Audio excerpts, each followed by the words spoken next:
जय हिंद साथियों, कैसे हैं आप सब लोग। उम्मीद करता हूं सभी अच्छे होंगे। साथियों, यूपी टेट 2021 के लिए जो टारगेट बैच है वो स्टार्ट हो चुका है। आज उसकी पहली क्लास है और इस बार का भी वही टारगेट है हमारा 130 प्लस। आपके जो मार्क्स हैं 130 प्लस, आपके कम से कम आपके 130 प्लस होने चाहिए। और इस बार जो पूरा कोर्स मॉड्यूल है, खुशी की बात यह है कि बिल्कुल आपको फ्री ऑफ कॉस्ट दिया जा रहा है। ऑनलाइन क्लासेस रहेंगी, एक एक क्लास आपकी जो है बिल्कुल फ्री ऑफ कॉस्ट होगी। किसी भी टाइप का आपसे कोई शुल्क नहीं लिया जाएगा। और साथ के साथ जो आपको पीडीएफ है, नोट्स है, वो सब सारी चीजें आपको प्रोवाइड की जाएगी। इस बार जो क्लास का मॉड्यूल है वो कुछ इस तरीके से है, थोड़ा सा हम डिस्कस कर लेते हैं कि आपकी पर डे क्लासेस होगी, चैप्टर वाइज आपकी क्लास कराई जाएगी। उसके बाद में उसमें क्वेश्चन आंसर कराए जाएंगे और क्वेश्चन आंसर भी वही होंगे जो आपके प्रीवियस ईयर में आए हैं। अच्छे क्वेश्चंस हम डिस्कस करेंगे पर डे और साथ के साथ हम अपना सिलेबस भी कंप्लीट करेंगे। 45 डेज का हमारा टारगेट है कि आपको सिलेबस को कंप्लीट कराना है और उसके बाद में जो हमारे प्रीवियस ईयर के जो हमारे एग्जाम हुए हैं उनको हम डिस्कस करेंगे, उनको हम सॉल्व करेंगे। साथ के साथ हमारी जो टेस्ट सीरीज है वो भी हम आपको कवर कराएंगे, बिल्कुल फ्री ऑफ कॉस्ट रहने वाला है। टारगेट है हमारा टारगेट विद गुरुजी चैनल पर कि आपके 130 प्लस मार्क्स कम से कम हो। तो चलिए साथियों शुरू करते हैं आज की पहली क्लास। आज हम जो ये क्लास है हमारी मैथमेटिक्स की है और मैथमेटिक्स में सबसे पहला जो चैप्टर हमारा आता है वो आता है नंबर सिस्टम। तो नंबर सिस्टम हम पढ़ने वाले हैं। सबसे पहले हम डिस्कस करेंगे कि नेचुरल नंबर यानी कि प्राकृतिक संख्याएं हमारी क्या होती हैं। तो साथ ही प्राकृतिक संख्या की यदि हम बात करें कि वो संख्याएं जो भी हमें किसी भी चीज की गणना करने में, गिनती करने में हमारा सहयोग करती हैं या हम उनको काम में लेते हैं, तो वो हमारी क्या कहलाती हैं? नेचुरल नंबर कहलाते हैं। जैसे कि हमारा 1 2 3 4 5 10 20 30 कुछ भी XYZ, तो ये सब क्या है? हमारे नेचुरल नंबर है, प्राकृतिक संख्याएं हैं। यानी कि कोई भी ऐसी संख्या जो हमारे गणना करने में काम आती है तो उनको हम क्या बोलते हैं? प्राकृतिक संख्या बोलते हैं। इन्हीं संख्याओं को हम काउंटिंग नंबर भी बोलते हैं। इन्हीं संख्याओं को क्या बोलते हैं? हम काउंटिंग नंबर भी बोलते हैं।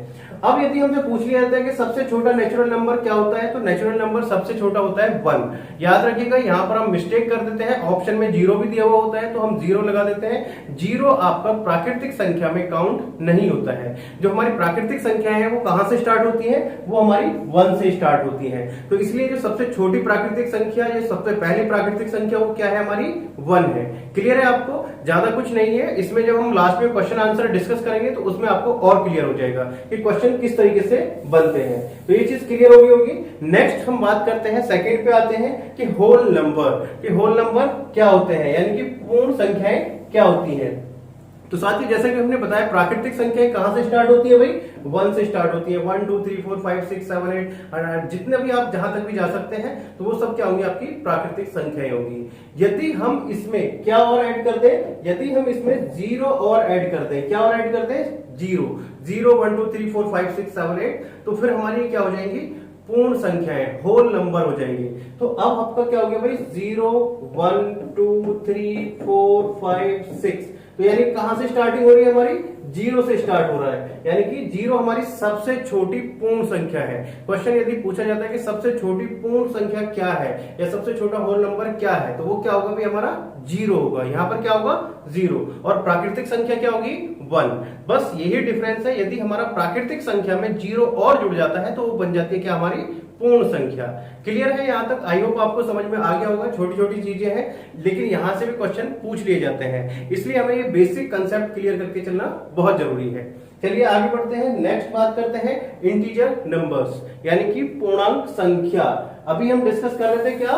पूर्ण संख्या, और अब हम बात कर रहे हैं इंटीजर नंबर यानी कि पूर्णांक संख्याएं। अब पूर्णांक संख्याएं क्या होती है भाई? यहां पर देखिएगा पूर्णांक संख्या क्या होती है। अभी हमने डिस्कस किया कहां से भाई? हमने 1 2 3 4 5 6, तो ये क्या है भाई? हमारी प्राकृतिक संख्याएं थी। यदि हमने 0 से शुरू किया, 0 1 2 3 4 5 6 7 डॉट डॉट डॉट, तो ये क्या है भाई? हमारा होल नंबर है। ये क्या है? होल नंबर, यानी कि पूर्ण संख्याएं हैं जो कहां से स्टार्ट हो रही है? 0 से। अब इसके बाद में तीसरा नंबर आया पूर्णांक संख्या, यानी कि इंटीजर नंबर्स। तो इंटीजर नंबर्स क्या होंगे? जहां पर आपका -5 -4 -3 -2 2 -1 0 1 2 3 4 5 6 7, यानी कि जहां पर भी ये संख्याएं शुरू हो जाएंगी माइनस प्लस, यानी कि आपका इस फॉर्मेट में जो कि किसमें माइनस और प्लस दोनों में है, यानी कि जिसमें ऋणात्मक मान भी है और धनात्मक दोनों को जोड़ दिया जाए तो वो क्या कहलाएंगे, हमारी पूर्णांक संख्याएं, यानी कि इंटीजर नंबर्स। जहां पर धनात्मक और ऋणात्मक दोनों चीजें आ जाए तो वो क्या होगी भाई, आपकी पूर्णांक संख्याएं। यहां पर दो कैटेगरी में दिया जाता है, यानी कि जो माइनस होंगी वो ऋणात्मक पूर्णांक संख्याएं हैं, और जो आपकी प्लस में होंगी वो क्या होंगी भाई, आपकी धनात्मक पूर्णांक संख्याएं हैं, यानी कि पॉजिटिव आपके इंटीजर नंबर्स हैं। क्लियर है, यहां तक आपको कंसेप्ट क्लियर हो गया होगा। अब बात आती है कि ये क्या है भाई, आपका जीरो किस में होगा, ना तो ये आपका ऋणात्मक में है ना ये आपका धनात्मक में है, तो ये कैसा नंबर होगा आपका, ये होगा आपका शांत, यानी या इसको हम उदासीन बोल सकते हैं। क्या बोल सकते हैं, इसको हम उदासीन नंबर बोल सकते हैं।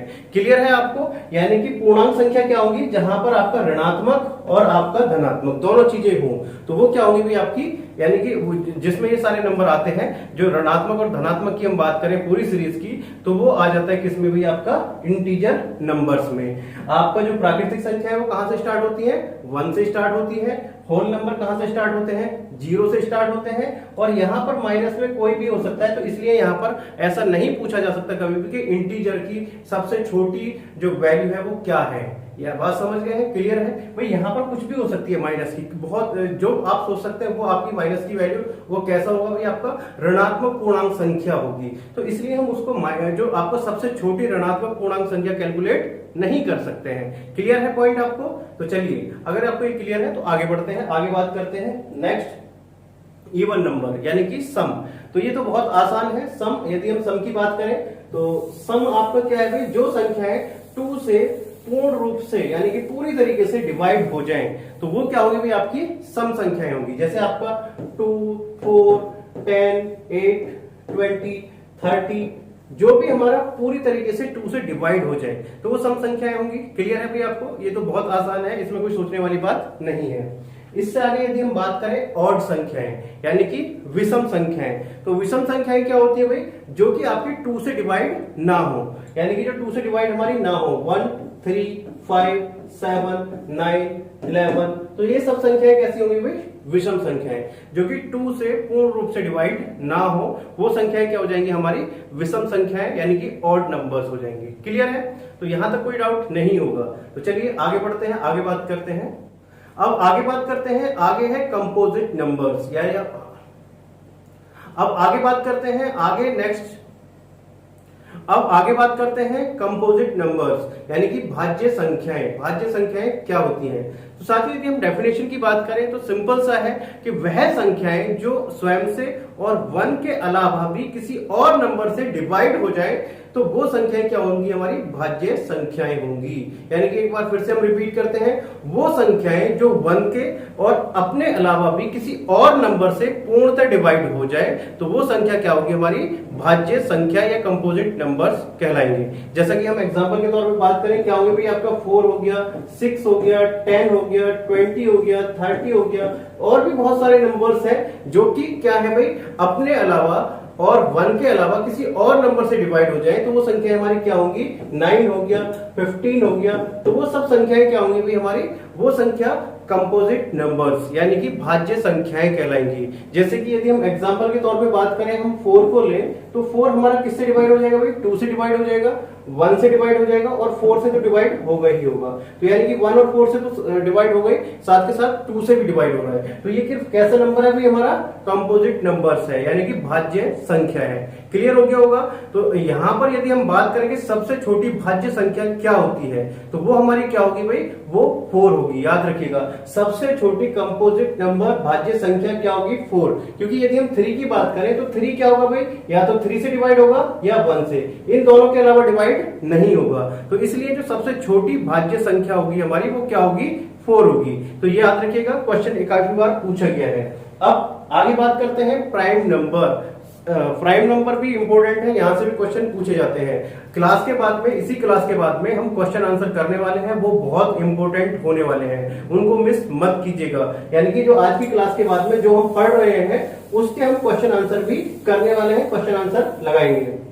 अब बात करते हैं प्राइम नंबर यानी कि अभाज्य संख्याएं। अभाज्य संख्या क्या होती है? तो सिंपल सा है, जो कि वह संख्या जो स्वयं से और 1 के अलावा किसी और नंबर से डिवाइड ना हो। यानी कि फिर से मैं रिपीट करता हूं, वह संख्या जो 1 के और स्वयं के अलावा किसी और नंबर से डिवाइड ना हो, तो वो संख्या कैसी होंगी? हमारी प्राइम संख्या होंगी। यानी कि जो संख्या 1 और आपका स्वयं से यानी कि इटसेल्फ, वो संख्या जो आपका 1 से और स्वयं से ही डिवाइड होती है, किसी और नंबर से डिवाइड नहीं होती, तो वो संख्या होगी प्राइम संख्या। जैसे कि हम बात करें 3 हो गया हमारा, 5 हो गया, 7 हो गया, आपका 11 हो गया, 13 हो गया, आपका 17 हो गया। तो ये सब संख्या कैसी है हमारी? जो कि सिर्फ और सिर्फ किससे? 1 से डिवाइड होगी या फिर स्वयं से डिवाइड होगी। तो ये सब संख्या हमारी कहलाती है हमारी प्राइम संख्या, या इनको अभाज्य संख्या हम बोलते हैं। क्लियर है? इन्हीं संख्या को बोला जाता है रूट संख्या। यहां पर काफी बार क्वेश्चन में हम कंफ्यूज हो जाते हैं कि रूट संख्या कौन सी होती है, रूट संख्या क्या होती है। क्वेश्चन में वहां पर आपका अभाज्य संख्या ना लिखा हुआ होगा, वहां पर क्या लिखा हुआ होगा? रूट संख्या। हम कंफ्यूज हो जाएंगे कि रूट संख्या तो हमने पढ़ी नहीं है, क्या है? तो कुछ नहीं है, डरने की जरूरत बिल्कुल भी नहीं है। तो जो रूट संख्या होती है वो प्राइम नंबर को ही, या यानी अभाज्य संख्या को ही हम क्या बोलते हैं? रूट संख्या। यानी कि जो 1 के और स्वयं के अलावा किसी और से डिवाइड ना हो, यानी कि जिनके और कोई फैक्टर ना हो, तो वो संख्या कैसी होंगी? वही हमारी रूट संख्या कहलाती है। क्लियर है आपको? ये कंसेप्ट बिल्कुल क्लियर हो गया होगा, यहां पर कोई डाउट ज्यादा नहीं रहा होगा। हम क्वेश्चन आंसर करेंगे उसमें और क्लियर हो जाएगा। चलिए आगे बढ़ते हैं। को प्राइम नंबर सबसे इंपॉर्टेंट है, यहां पर कंफ्यूजन बच्चों को रहता है, यानी कि सहअभाज्य संख्याएं क्या होती हैं।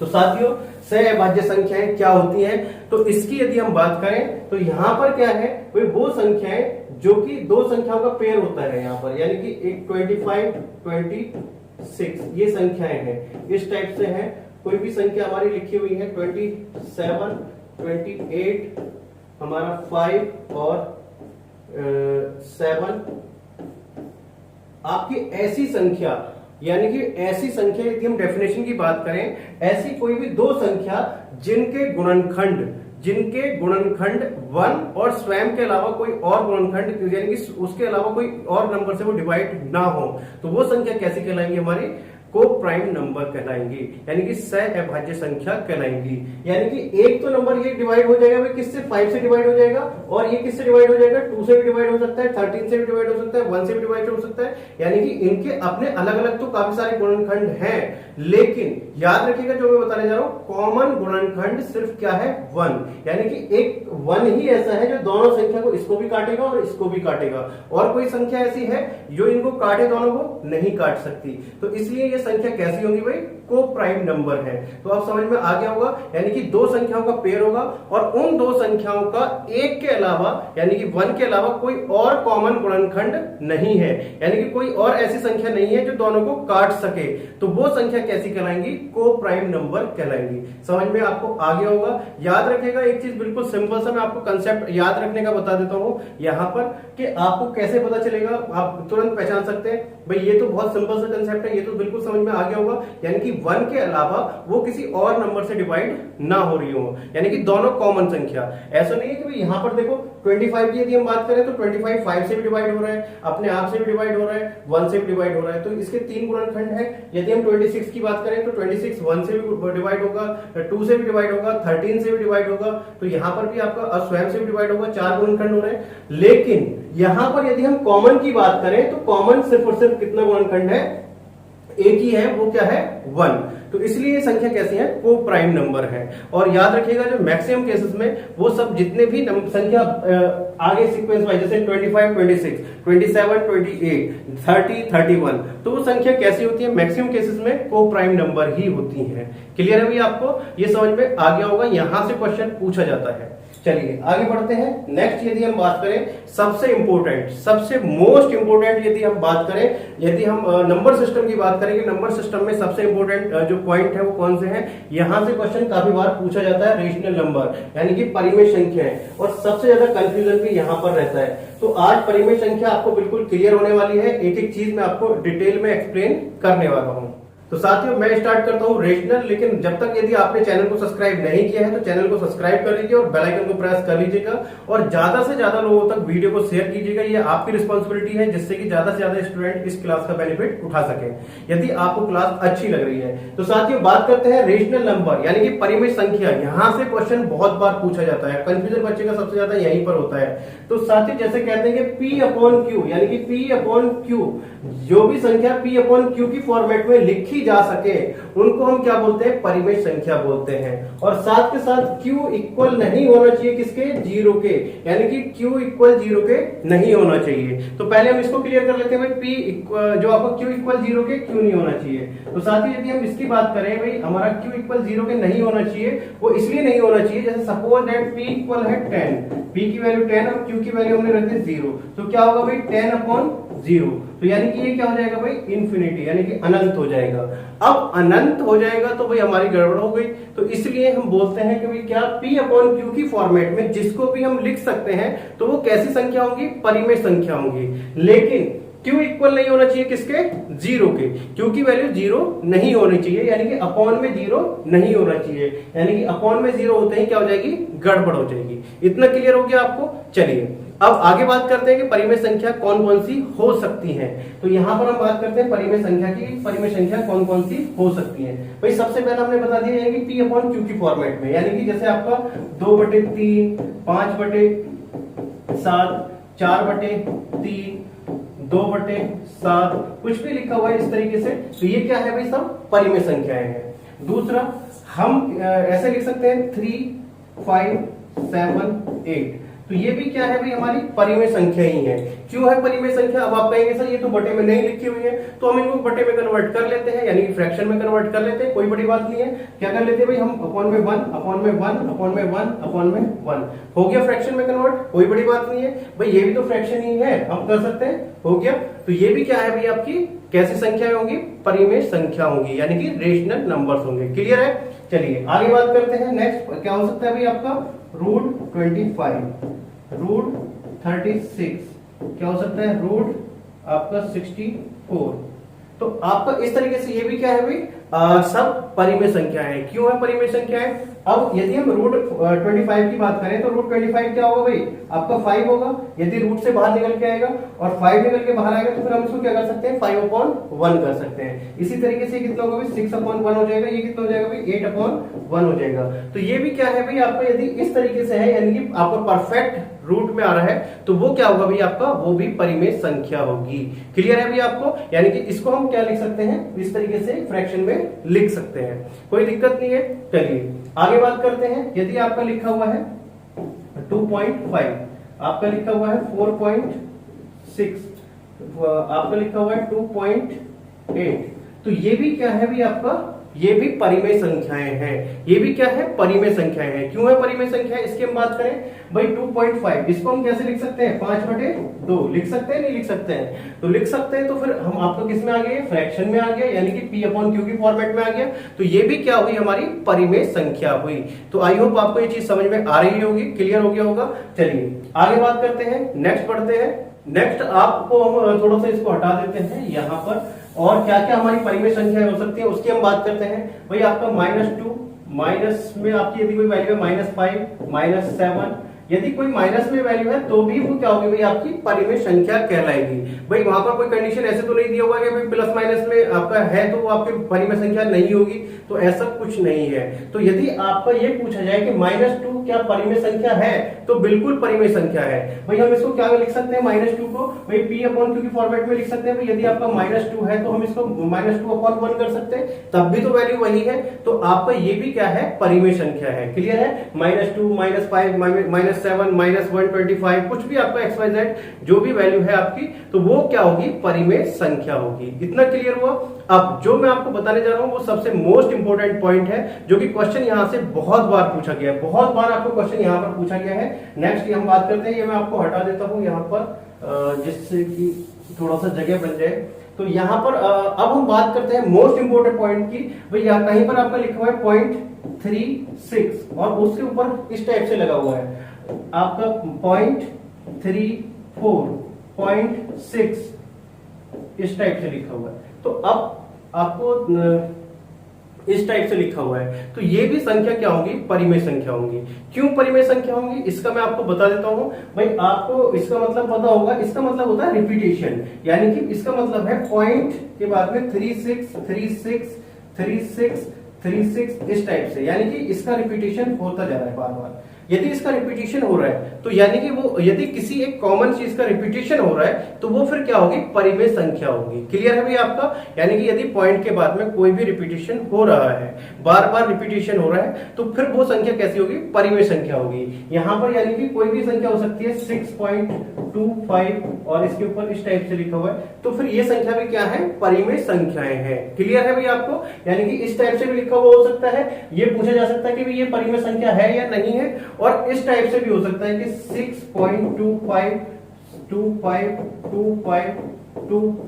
तो ये भी क्या है, परिमेय संख्या है। क्लियर है आपको? ये क्लियर हो गया होगा, ये भी क्या है भाई, परिमेय संख्या है। अब यहां पर पॉइंट आता है, यदि आपका इस टाइप से लिखा हुआ है कुछ भी कि 6. यहां पर लिखा हुआ है 6.234568329, तो यहां पर कोई रिपीटेशन हो रहा है, नहीं हो रहा है। यहां पर कोई भी रिपीटेशन नहीं हो रहा है, यानी कि 2 नंबर के बाद में फिर से वही, 3 नंबर के बाद में फिर से वही, ऐसा कोई भी रिपीटेशन यहां पर नहीं हो रहा है, कंटिन्यूअसली आगे बढ़ता जा रहा है। तो यानी कि ये यहां पर एंड नहीं हो रहा है, आगे बढ़ता जा रहा है, तो ये संख्या फिर आपकी यानी कि परिमेय संख्या नहीं होगी। समझ में आ गया भाई आपको? इतना सा अंतर है, इतना सा डिफरेंस है। यदि आपका रिपीटेशन हो रहा है, यानी कि रिपीटेशन का मतलब है कोई कॉमन चीज फिर दोबारा से बार बार आने लगे, तो वो फिर क्या होगी भाई, आपकी परिमेय संख्या होगी। यदि वो चीज रिपीट नहीं हो रही है, आगे बढ़ती जा रही है पॉइंट के बाद में, तो फिर वो आपकी परिमेय संख्या नहीं होगी। क्लियर है आपको? इतना समझ में आ गया होगा, यही पॉइंट है परिमेय संख्या में, सबसे मेन पॉइंट आपका यही है। ये चीज समझ में आ गया तो परिमेय संख्या आपको समझ में आ गया है। तो चलिए, आई होप आपको ये परिमेय संख्या समझ में आ गया होगा। इसके क्लास के बाद में हम क्वेश्चन आंसर करने वाले हैं, जैसे कि मैंने आपको बताया, बहुत ही मोस्ट इंपोर्टेंट है। आगे बढ़ते हैं, नेक्स्ट हम बात करते हैं इरेशनल नंबर, यानी कि अपरिमेय संख्याएं, जो कि बहुत इंपोर्टेंट है। अपरिमेय संख्याएं, इसकी हम बात करते हैं। अपरिमेय संख्याएं वो होंगी जो परफेक्ट स्क्वायर में नहीं हो सकती, या हम ये कहें कि भाई जिनको हम P/Q की फॉर्मेट में नहीं लिख सकते, तो वो क्या होंगी, आपकी अपरिमेय संख्याएं होंगी। जैसे कि हम बात करें भाई आपका √5, √3, √7, तो ये संख्याएं कैसी है भाई, आपका अपरिमेय संख्याएं हैं। क्या है ये? अपरिमेय संख्याएं हैं। अपरिमेय संख्याएं जिनको हम किसकी फॉर्मेट में नहीं लिख सकते, P/Q की फॉर्मेट में नहीं लिख सकते हैं, या जो एक परफेक्ट स्क्वायर नहीं होते हैं, या जिनको हम एक परफेक्ट पूरी तरीके से कैलकुलेट नहीं कर सकते हैं, तो वो क्या कहलाएंगे भाई, आपकी अपरिमेय संख्याएं कहलाएंगी। अब यहाँ पर जो आपका बात करें हम पाई, वो भी अपरिमेय संख्या में आती है। अल्फा की यदि हम बात करें, बीटा की बात करें, गामा की बात करें, तो ये सब क्या है भाई, आपकी अपरिमेय संख्याएं हैं। कैसी हैं ये सब? क्या आती है भाई, अपरिमेय संख्याएं हैं। कई बार क्वेश्चन पूछा गया है कि भाई पाई, अल्फा, बीटा, गामा, ये सब कैसी संख्याएं हैं? अपरिमेय संख्याएं हैं। अभी आप कहेंगे कि सर यदि हम बात करें पाई का मान की, पाई का मान होता है कितना, 22/7। अब 22/7 जो है वो क्या है, परिमेय संख्या है भाई। 22/7 तो हम फ्रैक्शन में लिख रहे हैं, तो परिमेय संख्या है। और आप कह रहे हैं कि सर यहाँ पर पाई जो है अपरिमेय संख्या है, ऐसा क्यों? तो मैं आपको बताता हूँ, जो पाई का मान है 22/7 नहीं होता है। पाई का मान 22/7 नहीं है, पाई का मान ये लगभग है। क्या है? लगभग मान दिया गया है, जिससे कि बच्चों की 10th की कैलकुलेशन हम कर सकें कि भाई पाई का मान हम 22/7 रखेंगे, और जो 10th के क्वेश्चन है फिर पाई का मान 22/7, वहां पर इक्वेशन ऐसी दी हुई होती है कि वो कट जाता है, तो वो सॉल्व हो जाए। अदरवाइज पाई का मान 22/7 नहीं होता है। डीपली यदि हम डिस्कस करें तो थोड़ा सा लंबा सेशन हो जाएगा, उस पर हम नहीं जाएंगे। तो इसलिए हम यदि बात करें तो पाई का मान 22/7 नहीं होता है, लगभग का है, एग्जैक्ट नहीं है। तो इसलिए जो पाई है वो पाई को किस में रखा गया है भाई, ये अपरिमेय संख्या है, पाई का एग्जैक्ट मान नहीं है। तो इस तरीके से आपका पाई हो, अल्फा, बीटा, गामा, ये सब किस में है भाई, अपरिमेय संख्याएं हैं। तो आई होप आपको ये समझ में आ गया होगा कि अपरिमेय संख्याएं क्या होती हैं। अब आगे बात करते हैं, आगे बढ़ते हैं। नेक्स्ट है भाई आपका उत्तरवर्ती या अनुवर्ती संख्याएं, या इनको हम कहें सक्सेसर नंबर्स, ये क्या होते हैं? तो बहुत ही सिंपल है यहाँ पर, बहुत ही सिंपल, लेकिन क्वेश्चन यहाँ से भी पूछ लिया जाता है। बहुत सिंपल सा है भाई, उत्तरवर्ती यानी कि आगे वाली संख्या, क्या? उत्तरवर्ती यानी कि आगे वाली, या अनुवर्ती कहें तो यानी कि आगे वाली, सक्सेसर यानी कि उससे आगे, तो वो क्या होगी भाई? जैसे हमसे पूछा जाए कि 11 की उत्तरवर्ती संख्या क्या होगी, तो क्या होगी भाई? 11 प्लस 1 यानी कि एक ऐड कर दिया जाएगा, तो वो क्या हो जाएगी भाई? हमारी 12। तो इस तरीके से जो नेक्स्ट संख्या होगी वो होगी हमारी उत्तरवर्ती संख्या। जो भी हमें नंबर दिया जाएगा वो उससे एक आगे वाली वो संख्या होगी उत्तरवर्ती। बहुत सिंपल सा है, कोई यहाँ पर सोचने वाली बात नहीं है, ज्यादा कुछ बड़ी बात नहीं है, बताना था थोड़ा सा, इसलिए मैंने आपको यहाँ पर लिखा है। नेक्स्ट है आपका भाई, यदि हम बात करें पूर्ववर्ती, तो इसके नाम से पता चल रहा है, इंग्लिश में हम बोलते हैं प्रीपोजिशन संख्या, तो इसके नाम से पता चल रहा है पूर्ववर्ती यानी कि पहले वाली। यदि हमसे पूछा जाए कि भाई 10 की पूर्ववर्ती संख्या क्या है या प्रीपोजिशन नंबर क्या है, तो सीधा सिंपल सा भाई 10 से क्या कर देंगे? माइनस कर देंगे एक पहले वाली, तो यानी कि वो क्या हो जाएगी भाई? आपकी 1। कितनी क्या हो जाएगी भाई? आपकी 9, यानी कि एक माइनस कर दिया तो कितनी हो जाएगी भाई? 10 में से 9। तो इस तरीके से यदि हम कोई भी संख्या हमसे दी जाए उसमें से एक माइनस कर देंगे तो क्या आ जाएगी भाई? पूर्ववर्ती संख्या आ जाएगी। बहुत सिंपल सा है। तो आज की क्लास में आई होप आपको जरूर इंटरेस्ट आया होगा, अच्छी लगी होगी, टॉपिक जरूर समझ में आए होंगे। अब हम आते हैं क्वेश्चन आंसर पर। आज के क्वेश्चन आंसर हम सॉल्व करते हैं। चलिए, पहला क्वेश्चन आपकी स्क्रीन पर है। क्वेश्चन आपका जो यूपी टेट 2015 में आया था, बहुत सिंपल सा है कि 7 और 13 के बीच कितनी परिमेय संख्याएं होंगी? कितनी होंगी भाई? 5, 6, अनंत या फिर 7? कितनी परिमेय संख्याएं हो सकती हैं? कितना आप कैलकुलेट कर सकते हैं भाई 7 और 13 के बीच में? तो कोई बताएगा भाई?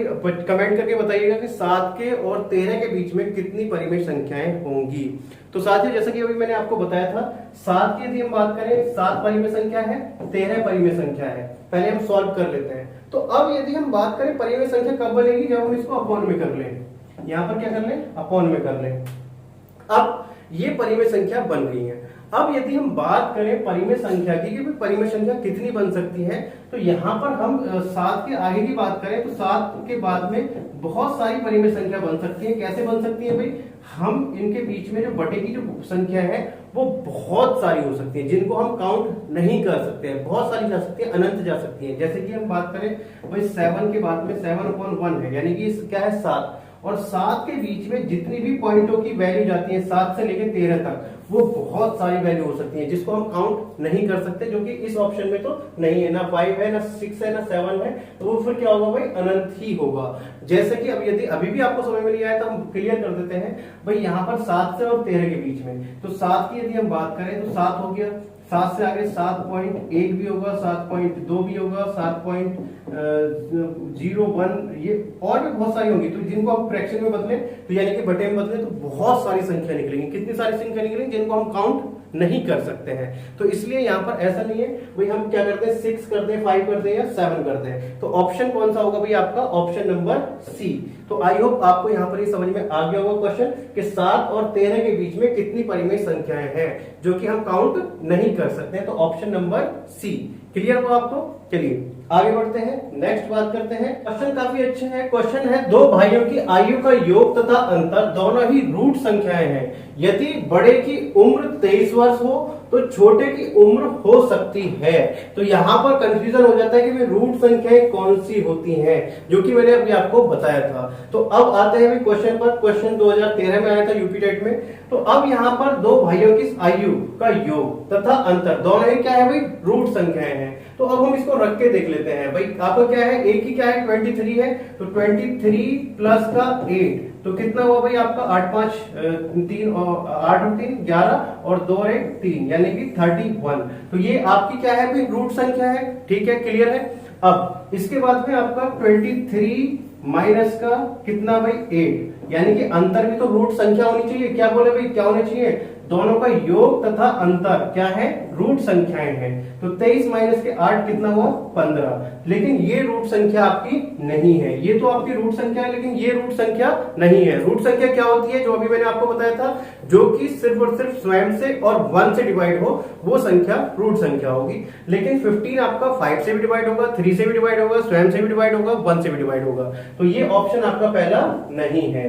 दूसरे ऑप्शन पर आते हैं भाई, आपका क्या है 23 प्लस 12 यदि हम करें तो कितना हो जाएगा भाई आपका 3 और तो 5 और कितना हो भाई 35।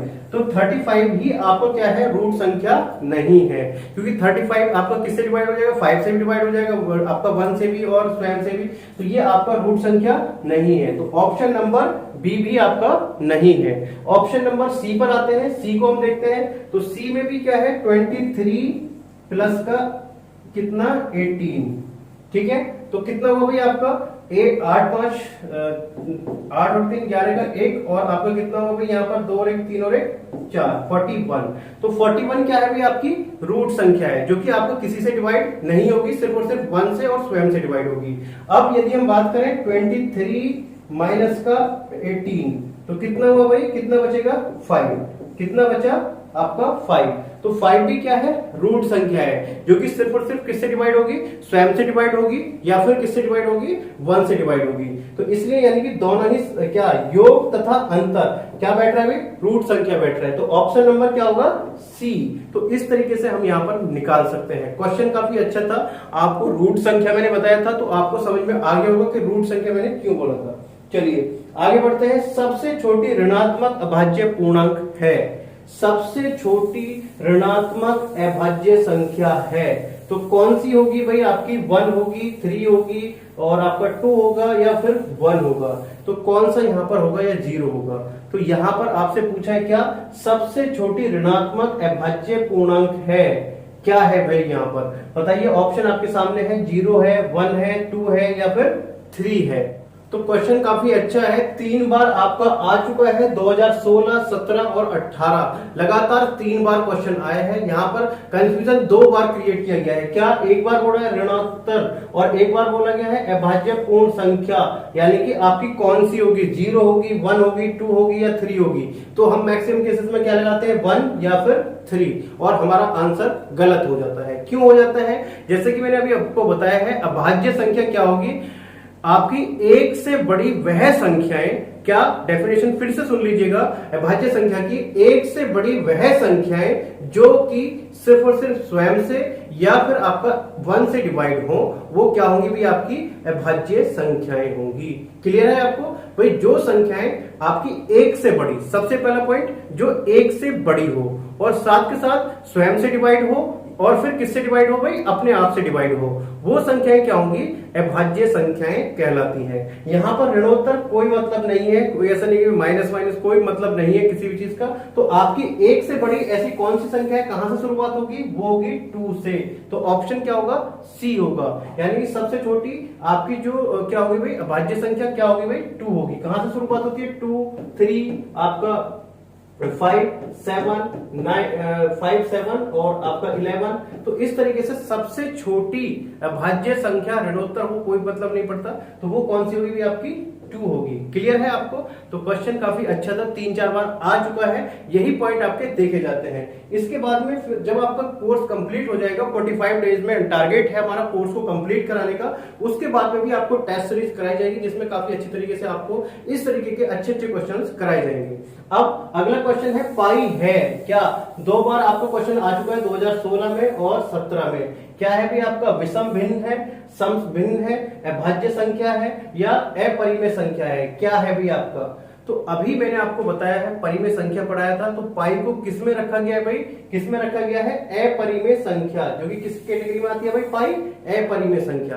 तो बिल्कुल सिंपल सा है। तो क्वेश्चन 2 बार आ चुका है, अच्छा क्वेश्चन है। तो इस तरीके से मैंने आपको बताया अल्फा बीटा गामा ये सब किसके अंतर्गत आते हैं भाई आपके अभाज्य संख्या, यानी कि इरेशनल नंबर में आते हैं। तो साथियों आपको आज की क्लास कैसी लगी मुझे कमेंट करके जरूर बताइएगा, और यदि आपको क्लास अच्छी लगी है क्लास के साथ ज्यादा से ज्यादा स्टूडेंट को जोड़ें जिससे कि ज्यादा से ज्यादा स्टूडेंट इसका बेनिफिट उठा सके। जैसे कि मैंने आपको बताया है पूरा कोर्स कंटेंट, पूरा कोर्स मॉड्यूल आपके साथ शेयर किया जाएगा, पीडीएफ फाइल, आपके जो नोट्स हैं वो सब सारी चीजें आपको पीडीएफ के फॉर्मेट में मिलने वाले हैं, और एक एक वीडियो पूरे कंटेंट के साथ में चैप्टर वाइज आपको मिलने वाली है। तो साथियों आई होप आपको आज की क्लास जरूर पसंद आई होगी। मिलते हैं आपसे कल नेक्स्ट क्लास में, तब तक के लिए जय हिंद जय भारत।